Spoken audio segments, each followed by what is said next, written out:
Dios te hizo libre hoy.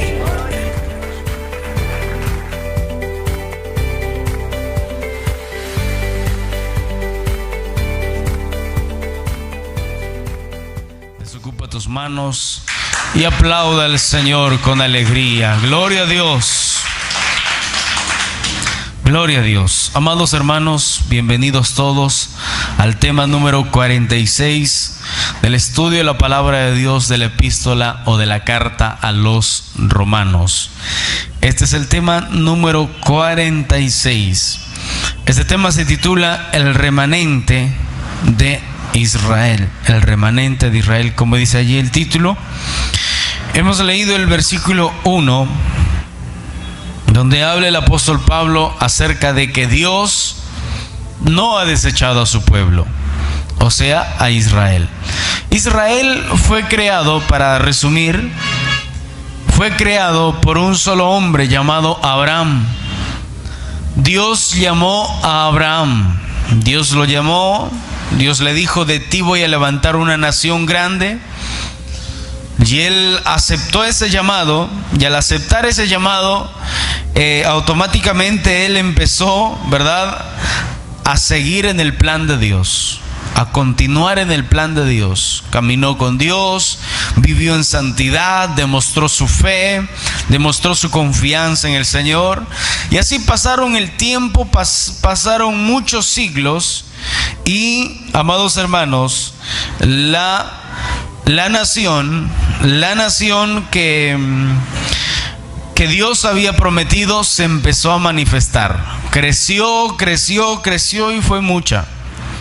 Mira, de los miles de israelitas que salieron de Egipto cuando fueron esclavizados, ¿verdad?, cuando José, uno de los patriarcas, los llevó a Egipto, y ahí los israelitas se establecieron. Pero allí los esclavizaron porque eran muchos, dice, y los egipcios los esclavizaron. Cuando viene Moisés, Dios llama a Moisés, y para libertar al pueblo de Israel de la esclavitud de Egipto, estos israelitas salen millones, fueron como 2 millones más o menos de israelitas que salieron de Egipto. Solo, mira, dice la Biblia que esa generación, por ser una generación perversa, no creían en las señales de Dios, no creían en la palabra de Dios. Esa generación Dios los castigó y dijo: esta generación no entrará a mi reposo, o sea, no entrará a la tierra prometida. Esa generación de israelitas que salieron de Egipto, que no les importó, no les interesó nada, vieron como Dios abrió el Mar Rojo, vieron como Dios les dio de comer, vieron como las maravillas de Dios, vieron todos ellos. Pero la mayoría se quejaba todo el tiempo. Se quejaba, como habíamos leído la semana pasada, se quejaba, y era un pueblo terco, duro y contradictor. Siempre contradiciendo, siempre no daba las gracias a Dios, y era un pueblo que recibió el castigo que merecía, ¿verdad? Porque esa generación, dice la Biblia, no entró a la tierra prometida. Y la tierra prometida no era simplemente, eran como 3 días de camino y llegaban, pero Dios los mantuvo caminando en círculos en el desierto durante 40 años. Después llega la nueva generación. Los de la antigua generación solamente pudieron entrar 2. Estos son Josué y Caleb. Josué fue el sustituto de Moisés. Moisés era el jefe, Moisés era el líder, quien llevaba al pueblo, los guiaba. Dios hablaba con Moisés. Pero después de eso, Dios deja, cuando ya Moisés muere, Dios deja a Josué. Josué y otro hombre llamado Caleb son los 2 únicos que salieron de Egipto y pudieron entrar a la tierra prometida. Luego entraron todos aquellos que nacieron en el desierto. Miren, esta generación pudo entrar a la tierra prometida y por muchos años el pueblo se mantuvo fiel a Dios. Dios les había dicho algo muy importante. Dios les había dicho: si ustedes obedecen mis mandamientos, obedecen mi palabra, les va a ir muy bien en esta vida. Será de mucha bendición sus vidas. Ustedes triunfarán sobre sus enemigos. Serán personas que nunca sus enemigos los van a vencer.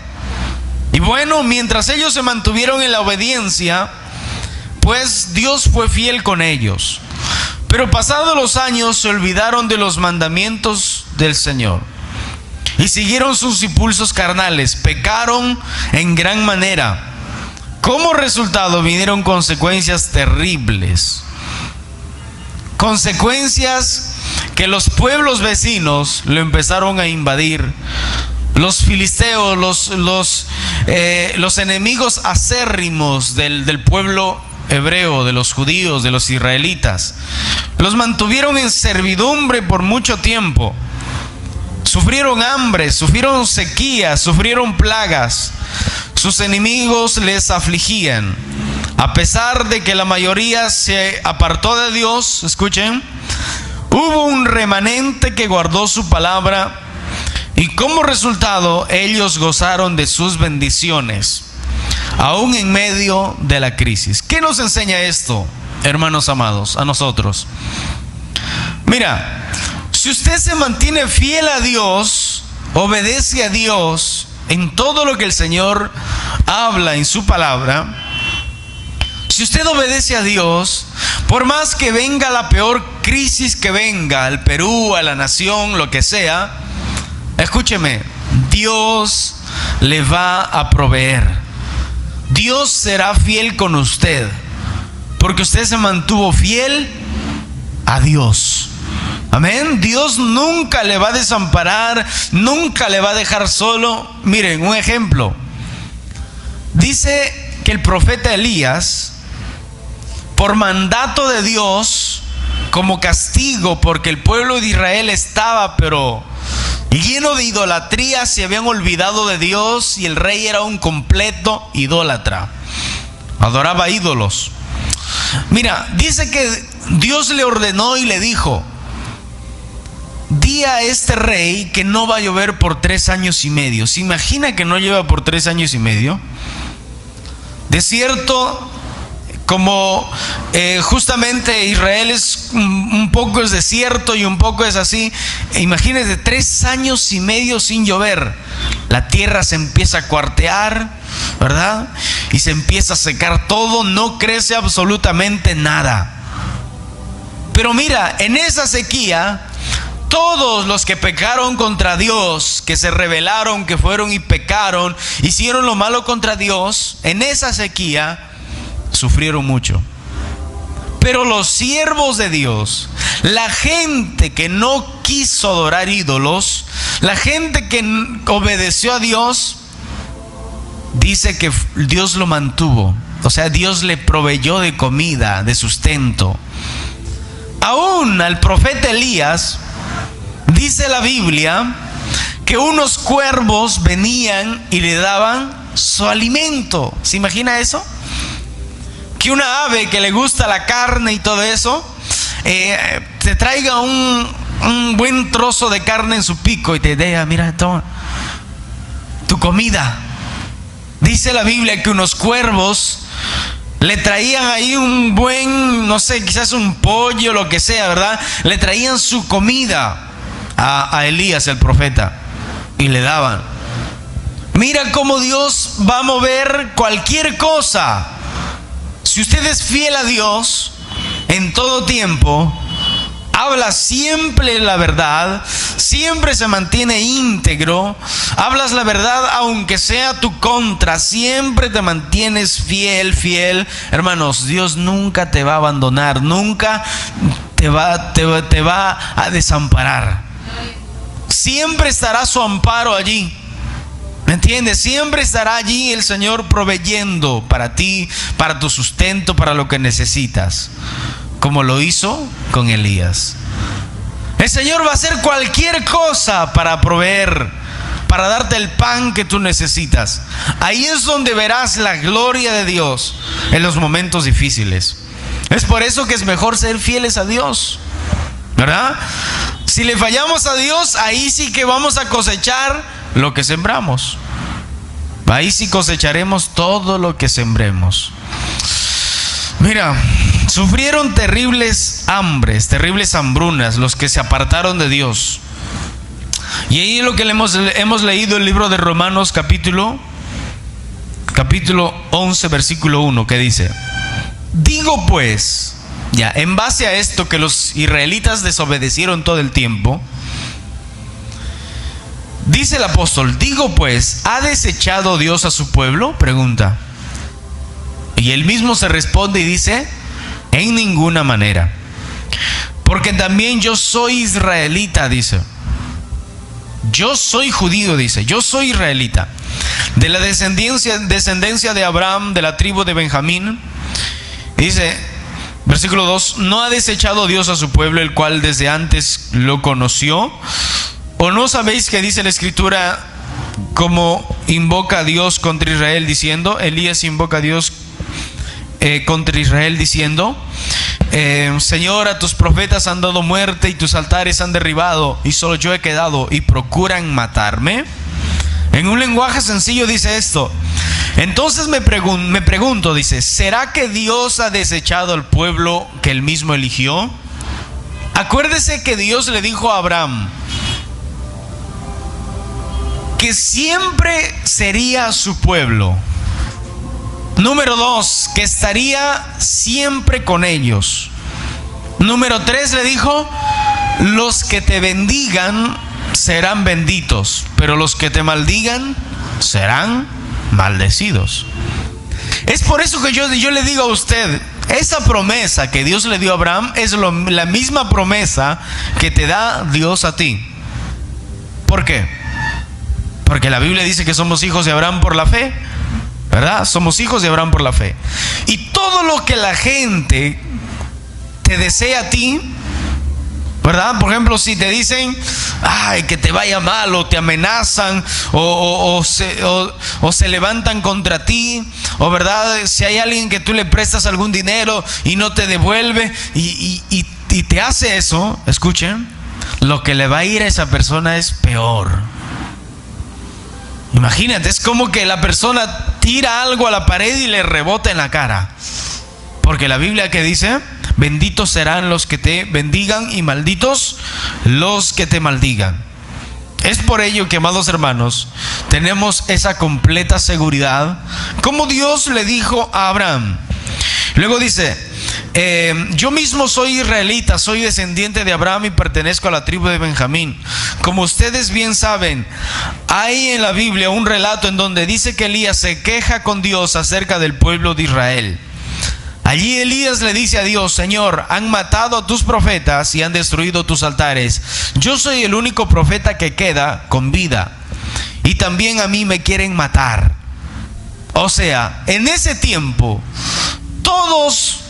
la mayoría de israelitas se habían vuelto a la idolatría, se habían olvidado de Dios. Y Elías piensa y dice: Señor, todos se han rebelado contra ti. No, le dice Dios, no todos. Tengo un remanente, tengo 7,000 que no han doblado sus rodillas delante de Baal. ¿Quién es Baal? Baal era un dios de piedra que habían hecho los babilonios allí, las ciudades gentiles, o sea, aquellos que adoraban ídolos. Baal, el dios de la fertilidad, el dios de la fertilidad, que oraban a Baal y para que les dé buenas cosechas, buenos frutos. Hacían sacrificios de niños también a ese dios llamado Baal. Imagínate, el pueblo judío, los israelitas, se habían vuelto a adorar esos ídolos. Es como si ustedes, los cristianos, los que adoran a Dios, en un momento dado usted se vuelva y vaya ahí al Cristo morado y doble sus rodillas y diga: Cristo morado, bendíceme. ¿Se imagina ustedes haciendo eso? Pues los israelitas lo habían hecho. ellos se habían apartado de esa manera. Y Elías los miraba y se mordía la lengua. Y en una de esas, cuando Dios le habló, le dijo: Señor, todos hasta nos han perseguido y nos han matado. Solo yo he quedado, le dice. Y Dios le dice: no. Tú no solo has quedado, han quedado un remanente. Y ahorita vamos a ver qué significa remanente. Versículo 4 dice: pero ¿qué dice la divina respuesta? O sea, la respuesta de Dios cuando Elías le dice: Señor, solo yo he quedado. Dice: me he reservado 7,000 hombres que no han doblado la rodilla delante de Baal. Pero Dios le contesta: todavía tengo 7,000 israelitas que no han adorado al falso dios Baal. Baal era un dios. Suponte que fuera como San Martín, Santa Rosa, Santa no sé qué, o cualquier santo, que alguien va y le pide porque quiere sanidad. Y Dios le dice: yo me he reservado 7,000 personas que no han doblado su rodilla ante este falso dios. Escuchen. Pero un dios no es solamente una imagen que está allí y está para adorarlo. Un dios es todo aquel que toma el primer lugar en tu vida. Y ahí sería válida la pregunta que les voy a hacer: ¿quién es primero en tu vida? Yo sé que todos dicen Dios, el Señor, ¿verdad? Pero por tu vida diaria, usted va a ver cuál es el Dios de tu vida. Por ejemplo, hay personas que, está bien, son trabajadores y eso es muy bueno, pero hay personas que consiguen trabajos por un mejor salario y su trabajo es de 7 de la mañana hasta las 9, 10 de la noche. Yo les pregunto: ¿qué tiempo les da para venir a la iglesia? Mucho menos para llegar a hablar con su familia y orar a Dios. No, pues ahora llegan bien cansados y no tienen ni fuerzas ni para orar, y se tumban en la cama, las justas comen y se duermen hasta el otro día. Hermanos, de muchos su Dios es el trabajo. De muchos su Dios es el trabajo. De otros su Dios es otra cosa. De otros su Dios es su hijo, su hija, su esposo, su esposa, que aman más a Dios que a esas personas. O sea, aman a esas personas más que a Dios. Perdón. Eso es lo que quería decir. Entonces, todo lo que ocupa el primer lugar en tu vida, ese es tu Dios. Ahora, si Dios está por el tercero o cuarto lugar, ahí sí estás en problemas, porque no le estamos dando el lugar que merece al Dios que nos dio todo por nosotros. Si Dios lo dio todo por nosotros, nosotros tenemos que, al menos en las 24 horas del día, separar un tiempo. ¿Para qué? Para venir al servicio, para orar en mi casa mientras hago mis cosas, ¿verdad? Escuchar mi alabanza, alabar a Dios, y que todo, mi mente, mi ser, mi cuerpo, sea al servicio del Señor. ¿Cuántos dicen gloria a Dios? Dios le contesta y le dice a Elías: todavía tengo 7,000 israelitas que no han adorado al falso dios Baal. ¿Cuántas personas que en sus momentos difíciles, qué es lo que hacen? En vez de doblar sus rodillas y orar a Dios y decir: Señor, socórreme, provéeme, que yo necesito, ¿verdad? No oran. Nada, tienen necesidad, no oran. Y van, ¿qué hacen? Van y le piden a sus familiares, a sus vecinos o a su gente, a sus personas de confianza. ¿Qué estás demostrando ahí? Estás demostrando, yo no te digo que sea malo que vayas y pidas prestado. Solamente te estoy enfatizando a que si Dios es el que tiene el primer lugar en nuestra vida, tenemos que pedirle a Él. ¿Sí o no? ¿Acaso no dice que Dios es el dueño del oro y la plata? ¿Dice o no dice? Claro que dice. Entonces, ¿qué es lo primero que debemos hacer cuando tenemos necesidad? Dobla tus rodillas y ora a Dios y espera que el Señor te responda, porque Él sabe tu necesidad, dice la Biblia. Entonces, demos la prioridad a Dios. Porque ahí demostramos en quién hemos confiado. Si nos olvidamos de Dios en ese momento y empezamos a llamar al vecino, a la vecina, ¿verdad? Hermanos, no estamos demostrando en quién realmente hemos confiado. Porque en los momentos difíciles, ahí se muestra en quién usted y yo hemos confiado. Ahí realmente uno ve y dice: ese hermano sí que creyó realmente en el Dios Todopoderoso. Luego dice el versículo, vamos ahí a Primera de Reyes. Primera de Reyes capítulo 19. Primera de Reyes capítulo 19, versículo 10.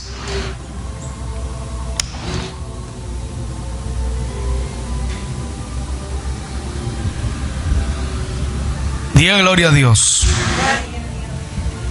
Primera de Reyes capítulo 19, versículo 10 dice esto: Él respondió, o sea, Elías, dice: he sentido un vivo celo por Jehová, Dios de los ejércitos, porque los hijos de Israel han dejado tu pacto, han derribado tus altares y han matado a espada a tus profetas. Mira, esta es la actitud de un siervo de Dios: tener celo por el evangelio. O sea, defender la verdad, cueste lo que cueste. Elías, profeta de Dios, recibía amenazas de todo lado. A muchos de los profetas ya lo habían matado. Él y unos cuantos más habían quedado. Pero él seguía hablando lo que Dios le decía. Él seguía predicando lo que Dios le decía. Nunca menguó su mensaje, nunca se tiró para atrás, nunca fue un cobarde y empezó a cambiar su mensaje. No, siempre habló la verdad, cueste lo que cueste. Mayor aún en este tiempo donde muchos se han apartado de Dios, siguiendo doctrinas, dice la Biblia, ¿de qué? Doctrinas de demonios. Es terrible. ¿Qué dice el versículo 11? Dice: y solo yo he quedado y me buscan para quitarme la vida. Él le dijo: sal fuera y ponte en el monte delante de Jehová. Y aquí Jehová que pasaba. O sea, Dios le dijo: sal fuera, porque él estaba en la cueva. Recuerden esto. Elías estaba dentro de una cueva, estaba siendo perseguido por Jezabel.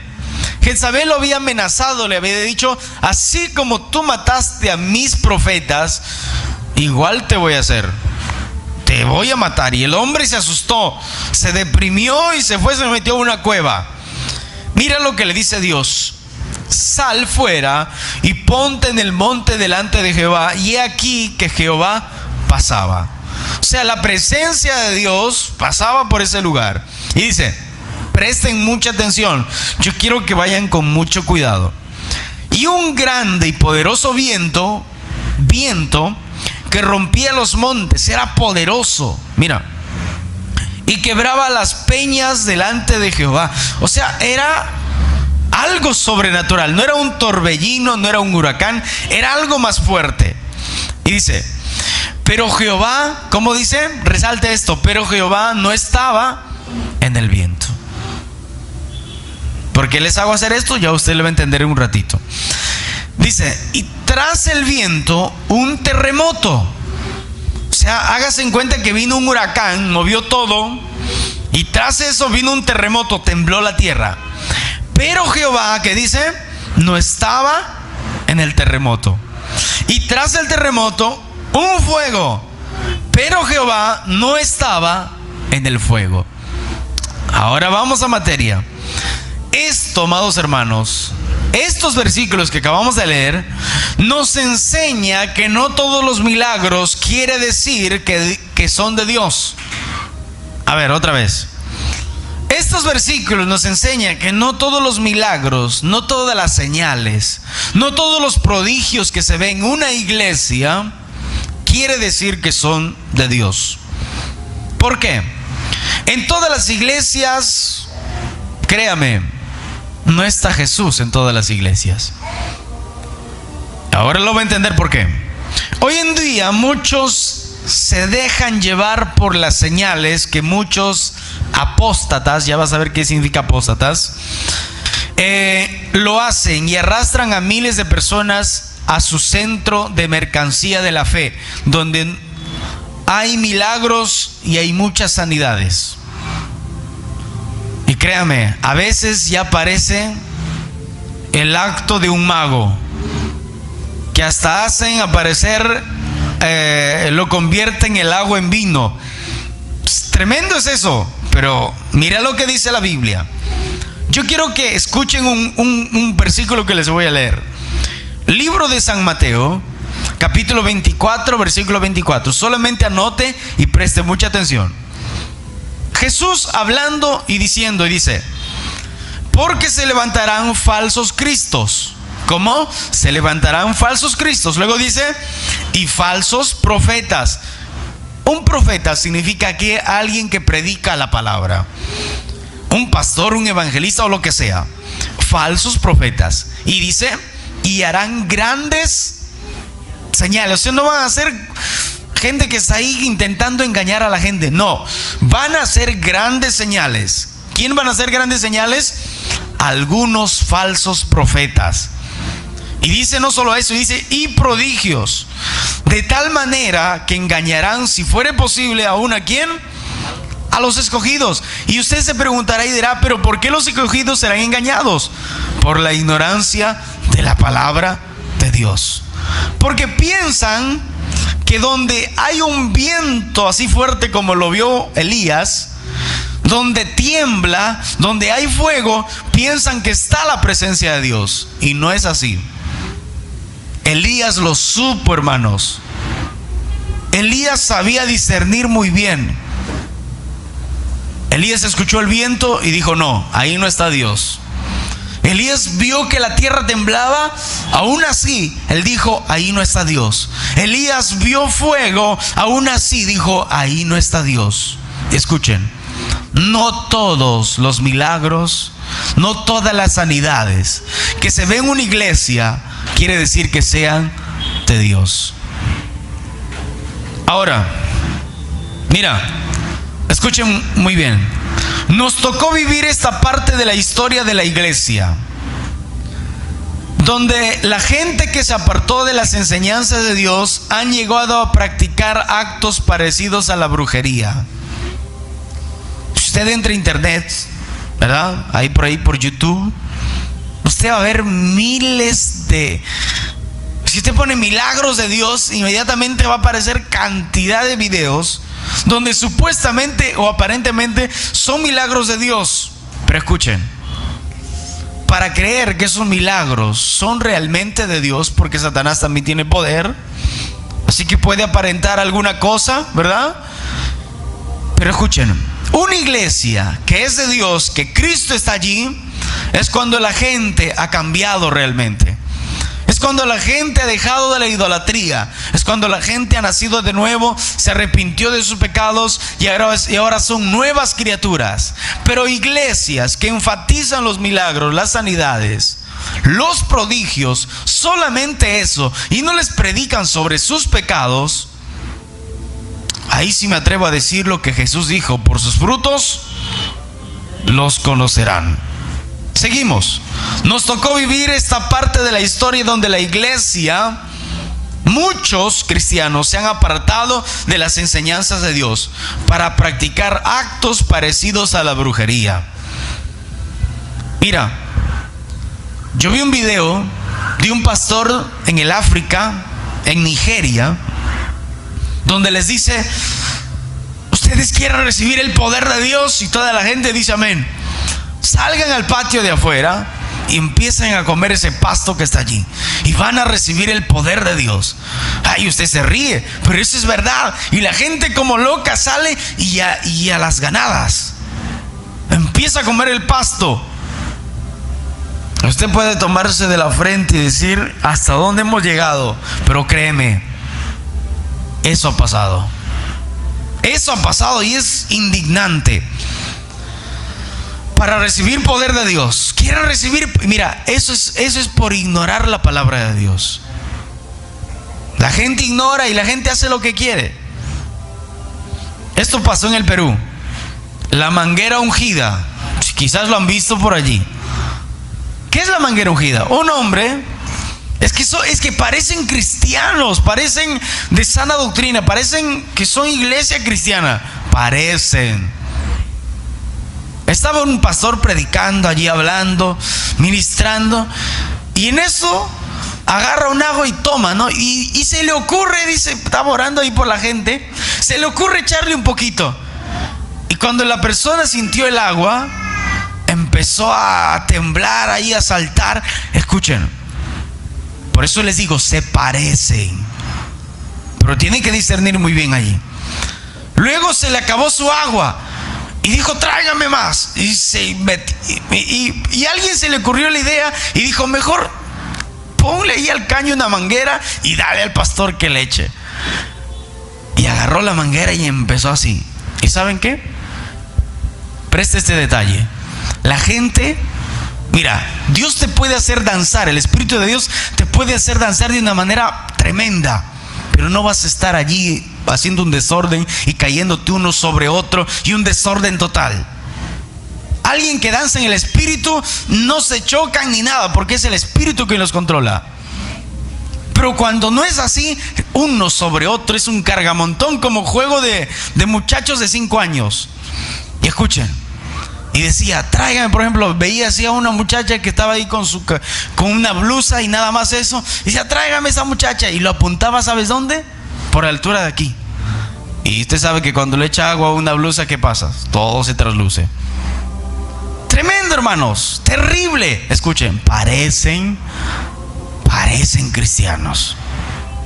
Hablan en lenguas, supuestamente el Espíritu los toca, pero es raro, hermanos, es raro, porque a veces tirándose en el piso se revuelcan y parecen que los estuviera poseyendo algo, que fuera algo más, y parece, a veces ladran como perros.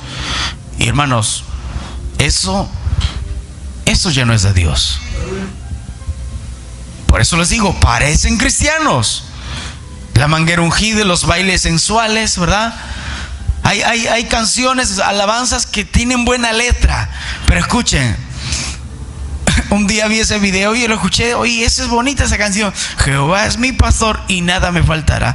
En delicados pastos Él me hará descansar. Pero ves el video y ¿saben qué? Hay una iglesia donde están en parejas bailando y moviéndose como en una discoteca. ¿Y cuál es la diferencia ahí de bailar cualquier canción? Mueve las caderas, se mueven, se levantan, le carga el hombro. Y hermanos, es un desorden total. Así como en el tiempo de Elías, Israel se había apartado totalmente del camino de Dios, así está la iglesia hoy en día. Pero yo pregunto en esta noche, ¿cuántos son del remanente? ¿Cuántos son de los 7,000? ¿Cuántos son de los que no se han manchado? ¿Y cuántos son de los que no se han ido a seguir lo que ellos hacen? ¿Habrá alguien aquí? De esos que todavía no se manchan y dicen, yo no voy a ser como ellos. Yo no voy a seguir lo que ellos hacen.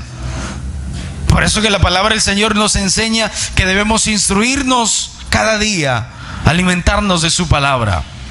Solo se enfatizan en la prosperidad de Dios. Escuchen, yo creo, porque dice la Biblia que Dios prospera.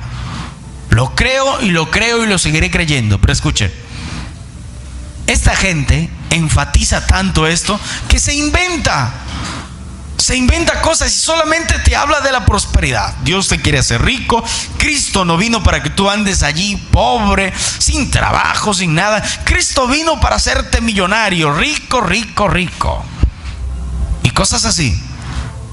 Hermanos, Dios, la prosperidad es un resultado de tu obediencia. Por eso dice, busquen el reino de los cielos y su justicia. ¿Qué es buscar el reino de los cielos y su justicia? Primero, arrepentirte y nacer de nuevo. Después de nacer de nuevo, crecer espiritualmente, en amor, en paz, en gozo, en paciencia, en todo eso. Como resultado de tu crecimiento viene la prosperidad de Dios como añadidura, incluido en el paquete, para que lo entiendan. Incluido en el paquete, eso viene. Eso es la prosperidad de Dios. Mira, otros, esto les va a dar risa, pero es verdad. Alguien se inventó y dijo, vamos a luchar contra los demonios. Esta es la unción de Rambo. De Rambo, del de la película, que agarra su pistola y tira a todos ahí. ¿Saben qué hizo? Una pastora se vistió así de soldado, subió al altar con una ametralladora de juguete, agarrado allí el micrófono allí, gateaba como soldado por el suelo y empezaba a decir: vamos todos, hagan sonidos de balas. Y así empezaba: vamos a matar allí a los demonios que están allí atormentando a tu familia. Y empezaba a hacer eso. Yo les pregunto a ustedes, ¿eso será de Dios? Pero la gente lo sigue. Si viera cómo la gente está llenecito ahí, haciendo toda esa tontería. Mira, un supuesto apóstol, es que es tremendo, cada vez su evidencia es más que son falsos. Eso fue hace poquito, como hace 5 o 6 días atrás. Dijo que Argentina sería campeón mundial del fútbol. Así lo dijo. Salió y dijo así, mira, escuchen, así dijo: mira, dice el Señor, el Dios Todopoderoso, Argentina será el campeón del mundo. Yo digo, ¿qué rayos anda hablando esas cosas? Y otra, que nada que ver, ¿verdad? Ya volvieron los argentinos. Entonces, mira, cosas así, que gente que supuestamente predican la palabra de Dios se meten a hablar esas cosas que Dios dijo. Hermanos, la Biblia dice que no tomemos el nombre de Dios en vano, ¿sí o no? Dios no tomará al que es pecador por justo, por inocente. Oh, hermanos, qué terrible. 1 Timoteo 4:1, apunte esto. 1 Timoteo. Preste mucha atención a lo que dice la Biblia. Pero el Espíritu dice claramente. ¿Quién dice?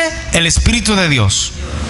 Que en los postreros tiempos, ¿qué significa postrero? Significa los últimos tiempos.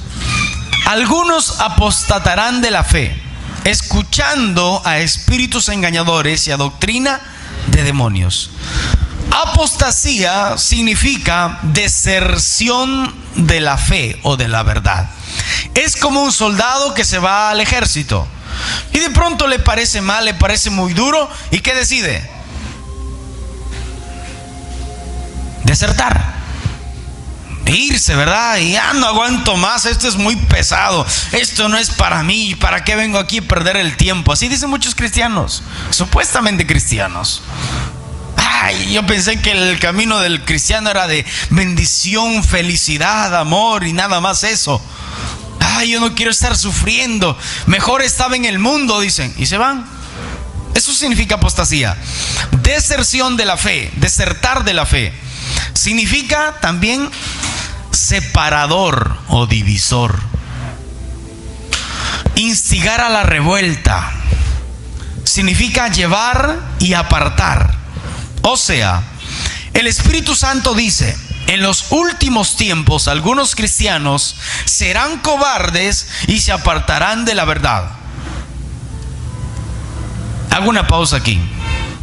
En Apocalipsis 21:8, si es que no me equivoco, dice: pero los cobardes, los incrédulos, los abominables, los fornicarios, los adúlteros, y sigue dando una lista. Pero ¿por qué dice primero los cobardes? ¿Por qué no lo puso a los hechiceros, que son adoradores del diablo? Y le pone a los cobardes. Escuchen. Porque al cobarde, por cobardía, no siguen el camino de Dios. Por cobardía no se deciden entregar su vida a Cristo. Por cobardía no se deciden bautizar. Por cobardía no deciden servir a Dios. Y dicen: ay, es que yo no sé si voy a cambiar. Hermano, tú no vas a poder cambiar aunque intentes. Dios te va a cambiar si tú te humillas, si tú le pides, le dices: Señor, ayúdame, ten misericordia de mí, mira mi situación. Y Dios va a ser propicio contigo, va a tener misericordia y te va a ayudar.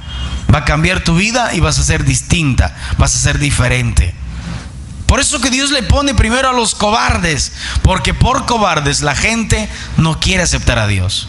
Un joven vas y le dices: arrepiente de tus pecados. Mira, si Cristo viene ahora, estás frito. Ah, no, dice, todavía soy joven. No, es que todavía no estoy preparado, dice. Cobarde, ¿verdad? Cobarde, esa es la palabra. Pero eso dice, muchos cristianos serán cobardes y se apartarán de la verdad y dejarán de confiar en su palabra. O sea, cristianos que dejan de confiar en la palabra de Dios se están apartando del camino de Dios. Se están apartando del camino de Dios. ¿Escuchando qué? Escuchando mensajes de demonios, mensajes que les permita vivir en sus pecados.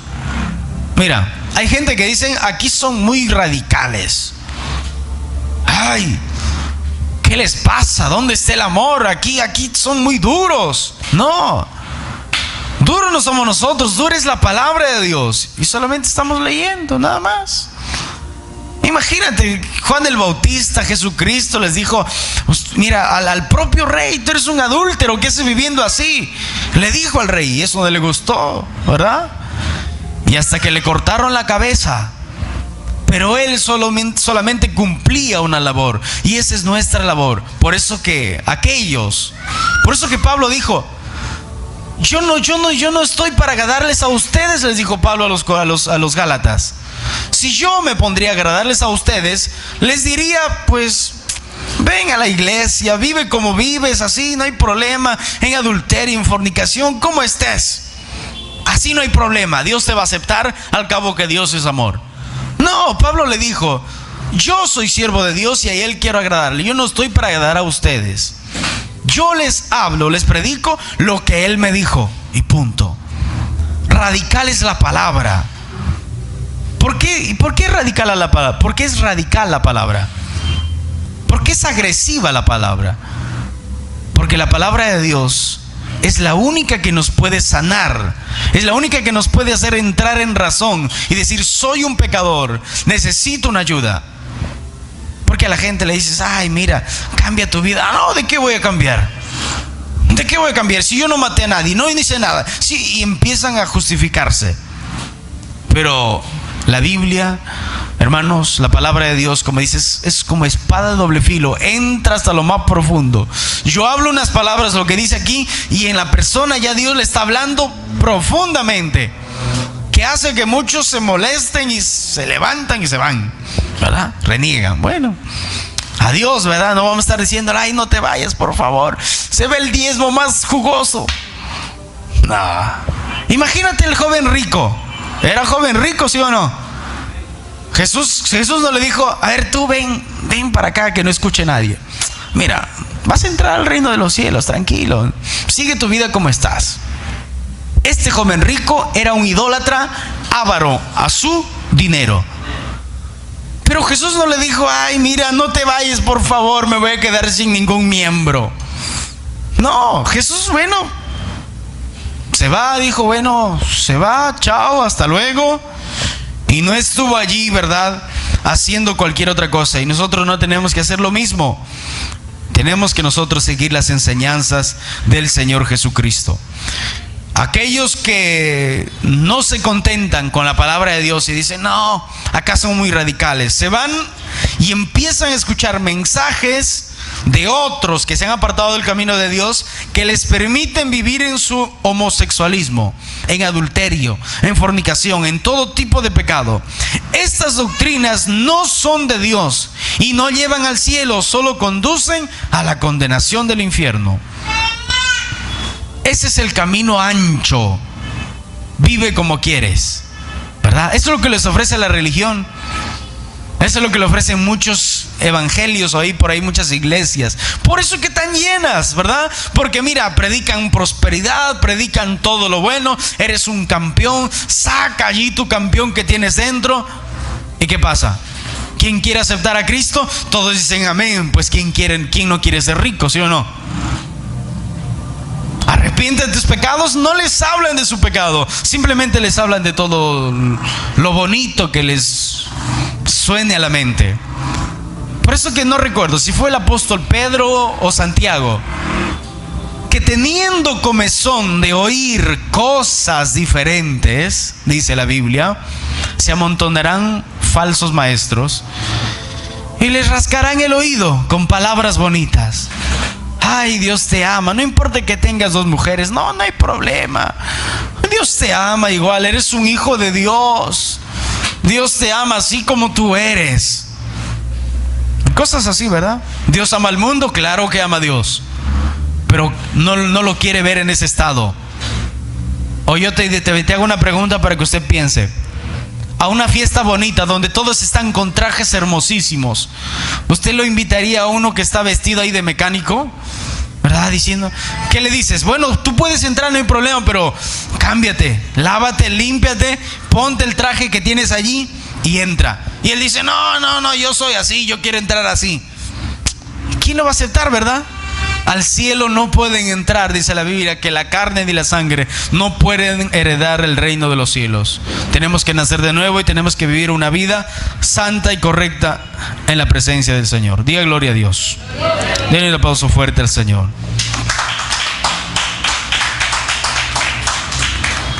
Gloria a Dios. Segunda de Pedro 2:3. Segunda de Pedro 2:3 dice esto. Preste mucha atención. Dice: y por avaricia, aquellos que se han apartado del camino de Dios, por avaricia harán mercadería de vosotros, con palabras fingidas. Sobre los tales ya de largo tiempo la condenación no se tarda, y su perdición no se duerme. Mira, este es tremendo, hermanos. Porque hay gente, por ejemplo, hay pastores que le dicen, mira, tú tienes que sembrar tu casa, siembra tu carro, siembra tus propiedades, hasta puedes hacer un préstamo del banco para apoyar la obra de Dios. ¿Amas a Dios? Pues demuéstralo. Tremendo. ¿Y qué dice? Por avaricia harán mercadería ¿de quién? De las pobres ovejas. Le sacan toda la lana, pobrecitas, con palabras fingidas, ¿verdad? Ay, no, Dios te va a bendecir, mira esto, mira el otro, y son palabras fingidas. Sobre los tales, dice, ya de largo tiempo la condenación no se tarda. Porque, hermanos, se están metiendo con algo delicadísimo, torciendo la palabra de Dios, haciéndolo ver a Dios como un mentiroso. Hay gente que les han dicho, pacta con Dios, da, por ejemplo, $2,000, da, y Dios va a sanar a este enfermo que tienes allí.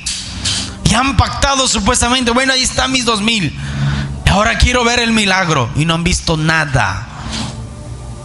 Esos dicen, Dios no, y empiezan dice la Biblia, por causa de estos el camino de Dios es blasfemado. O sea, la gente empieza a hablar torpemente contra Dios. ¿Por culpa de quién? De esos que están haciendo como el peaje, pues. Están haciendo su negocio ahí, están haciendo mercadería de la pobre gente. Por eso dice, sobre los tales ya de largo tiempo, o sea, desde hace mucho tiempo, la condenación no se tarda. Porque se han metido con Dios. Ahí está, bien. Ahí es por dormirse. A la otra, vamos a jalar un hilito de arriba y se le va a caer un balde de agua sobre su cabeza. Denle un aplauso al Señor. Aleluya, el hermano inocente está despierto. Gloria a Dios. ¿Cuántos dicen gloria a Dios por eso? Aleluya. Primera de Timoteo 4:2. Apunte. Primera de Timoteo 4:2 al 3.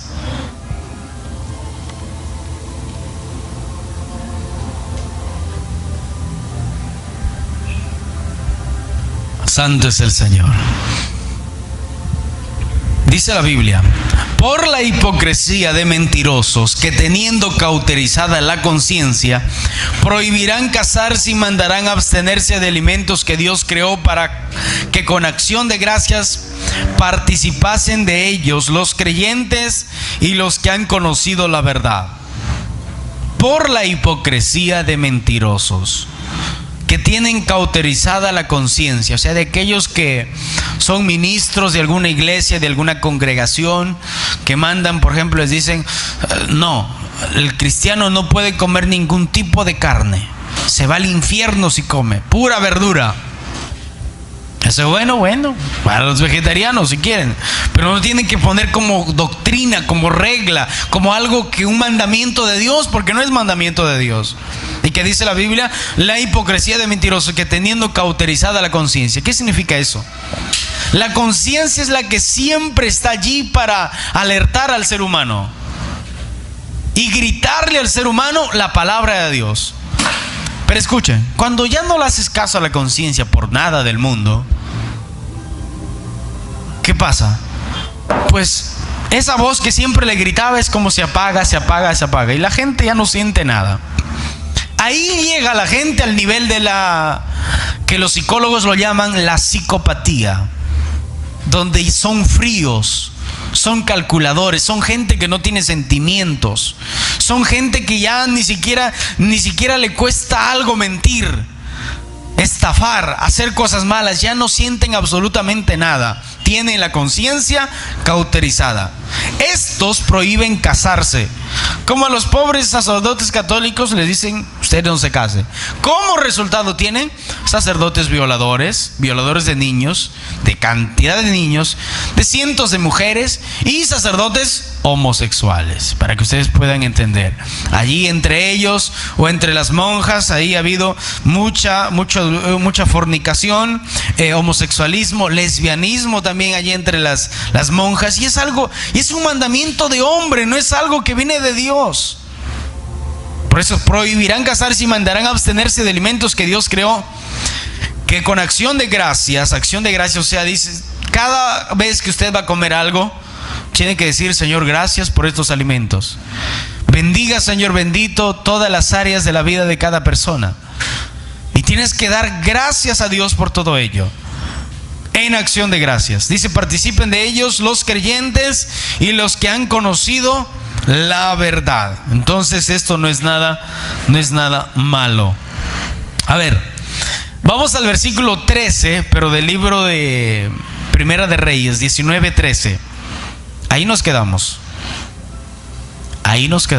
No todo lo que pasa en una iglesia, no todas las señales que pasan en una iglesia quiere decir que sean de Dios. 19:13, Primera de Reyes 19:13. Elías vio el viento, escuchó el viento, fue fuerte, y él no dijo: ahí está Dios, voy. No. Y usted, cuando ve algún milagro, una señal, usted diga: ay, es de Dios, voy a esa iglesia. No. Y lo segundo, vio un terremoto, algo más duro, algo más fuerte, y tampoco se confió y dijo: no. Y luego vio fuego. Acuérdese, escuche muy bien. Estas iglesias que no, se han apartado de la verdad, son parecidas, hermanos. Oran a Dios, claman a Dios y dicen: Señor, manda fuego y todo eso. Pero escuchen, eso no quiere decir, como les digo, que ahí esté Dios.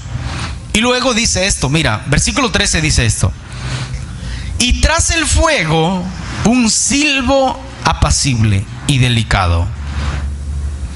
Y cuando lo oyó Elías, cubrió su rostro con su manto y salió. Y se puso a la puerta de la cueva, y aquí vino a la vez una voz diciendo, escuchen, esta sí era la presencia de Dios. Este sí era Dios. Y Elías lo entendió. No se dejó llevar por las señales, por el fuego, sino por el cambio. El fuego, el viento, el terremoto eran algo duro, algo fuerte. Pero cuando llegó la presencia de Dios, era como un silbo, dice, apacible. Algo que te trae paz, algo que te trae un cambio en tu vida, algo delicado, como el nacer de nuevo, como el arrepentirte de tus pecados, como que te purificas.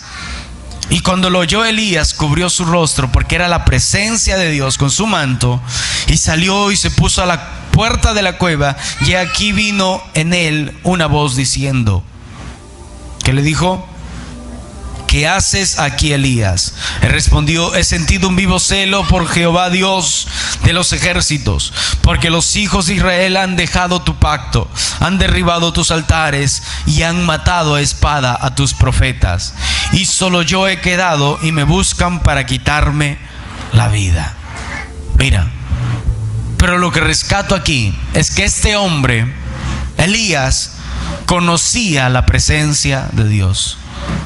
Conocía la manifestación de Dios. Por eso que, hermanos, hay un don del Espíritu de Dios, que es el discernimiento de ¿qué? De espíritus. Tenemos que nosotros pedir ese don. Tenemos que nosotros tener desarrollado ese don. Porque si no, fácilmente muchos, como dice 24:24 de Mateo, hasta los escogidos serán engañados. ¿Quiénes son escogidos? Los que se arrepintieron, se entregaron y nacieron de nuevo y ahora viven una vida santa. Tenemos que aprender a discernir la presencia de Dios. No todo es lo que parece. Ay, es que hablaba lenguas. Hasta el diablo hablaba lenguas. ¿Qué dirán? ¿Usted sabe qué dice allí? Por eso dice, hermanos, por eso dice Corintios, si alguien habla en lenguas, que haya también alguien que los interprete. Porque quizás está hablando algo horrible contra Dios. Elías no se dejó llevar por sus emociones. Ay, ahí sale viento, hay un terremoto, esa es la presencia de Dios. Uy, fuego, eso. No se dejó llevar por sus emociones. Usted no tiene que dejarse llevar por sus emociones y decir, wow, eso es Dios. No. Elías no se dejó llevar por sus emociones. Él sintió el viento, el terremoto y el fuego, pero supo que Dios no estaba allí. Se quedó tranquilo. Dijo, no voy a salir. Y escuchen aquí ahora, la mayor evidencia de que Dios está en una iglesia es cuando la gente nace de nuevo. ¿Por qué nace de nuevo? Porque se predica la verdad del Evangelio. Si a usted no le hubieran predicado la verdad del Evangelio, usted nunca hubiera nacido de nuevo y supuestamente sería cristiano. Pero cuando se le predica la verdad del Evangelio tal como Cristo lo predicó, la gente nace de nuevo al arrepentirse de sus pecados que los conducían al infierno, porque la paga del pecado es la muerte eterna. Una iglesia que solamente tiene señales, tengo muchas dudas. Pero una iglesia que predica la palabra de Dios, como Jesús dijo, id y predicad a todo el mundo el Evangelio, id y haced discípulos, y estas señales seguirán. Las señales vienen después. Primero está la palabra de Dios que se le infunde a la gente. Si yo voy y le digo, mira, bautízate, Dios te va a sanar, y la gente sin saber ni qué ni cuánto van y lo bañan, lo remojan y lo sacan. No es así. Jesús fue muy claro al decir, a mis hijos los conocerán por su forma de vivir, por su forma de actuar, y que me imitan como yo soy todos los días. Él dijo así. Pero escuchen, yo les digo una cosa, vayan y vean en los miembros de esas iglesias que van y que ven poder, y que aparece oro en su iglesia, que llueve oro y que no sé qué y no sé cuánto. Vean su testimonio, vean cómo viven, y van a ver y van a sacar conclusiones. Nosotros debemos demostrar a cada instante que Jesús es nuestro Señor y Salvador, obedeciendo su palabra. Amén. Ay, santo Dios, amén. Denle un aplauso al Señor entonces. Lo que acabamos de leer. Pero siempre Dios tendrá un grupo de personas que le adoren de corazón, en espíritu y en verdad. Versículo 5 del libro de Romanos. Remanente, presten mucha atención. Remanente significa grupo de personas que son exclusivamente, que no se apartaron de Dios, que estuvieron siempre confiando en Dios en todo momento. Versículo 5 dice, así también aún en este tiempo ha quedado un remanente escogido por gracia. Lo mismo pasa ahora. Dios es bueno y ha elegido a un pequeño grupo de judíos que aún confía en Él. En este caso, hay poquísimos israelitas que creen en Jesús como su Salvador. Poquísimos, a comparación de todos. Y también hay pocos cristianos, de entre supuestamente cristianos, que son nacidos de nuevo y que siguen la palabra de Dios y que todavía no se han apartado del camino de Dios. Pero Dios los eligió. Pero Dios les eligió. Ese versículo 6 cuando dice: si por gracia, ya no es por obras. De otra manera, la gracia ya no es gracia. Y si por obras ya no es gracia, de otra manera, la obra ya no es obra. Ah, eso qué trabalenguas. Esto está como tres tristes tigres, trae qué más, no sé qué más. Igualito, lenguaje sencillo dice esto: pero Dios los eligió porque Él es bueno. O sea, por gracia, como un regalo inmerecido, un favor inmerecido que Dios hizo con nosotros. Y no porque ellos hayan hecho algo para merecerlo. Nadie hizo algo que merezca que nosotros seamos salvados. Esto solo puede suceder así porque Dios es bueno de verdad. Esto solamente puede suceder porque Dios es bueno. Y que dice la Biblia: para siempre su misericordia. Dios aún tiene un remanente en medio de los israelitas y un grupo de cristianos en medio de 1 millón de judíos, en medio de millones de judíos que no aceptan a Jesús como el Mesías.